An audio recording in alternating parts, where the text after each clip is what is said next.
वर्तमान काळात सीमाशुल्क अधिनियम 1962 नुसार च्या तरतुदीनुसार त्यांना अंतिम रूप देण्यासाठी कुठल्याही समयसीमेचे तरतूद नाहीये, ज्यामुळे व्यापाऱ्यांमध्ये अनिश्चितता वाढेल आणि खर्च देखील वाढेल. व्यापाराला सुगम करण्यासाठी मी प्रोव्हिजनल कर याला अंतिम रूप देण्यासाठी चा देखील प्रस्ताव मांडते आहे, ज्याला 1 वर्षापर्यंत वाढवता येईल.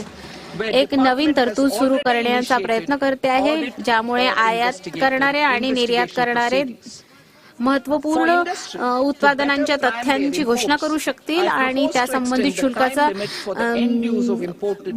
पेमेंट देखील करू शकतील. ही तरतूद त्या मामल्यांवर प्रकरणांवर लागू होणार नाही ज्यांच्यावर त्या संबंधित विभाग त्यावर आधीच कारवाई करणे सुरू आहे. उद्योगांच्या आपल्या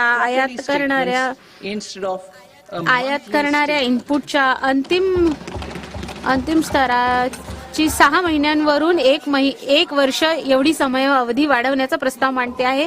प्रचलन संबंधी लवचिकता येईल.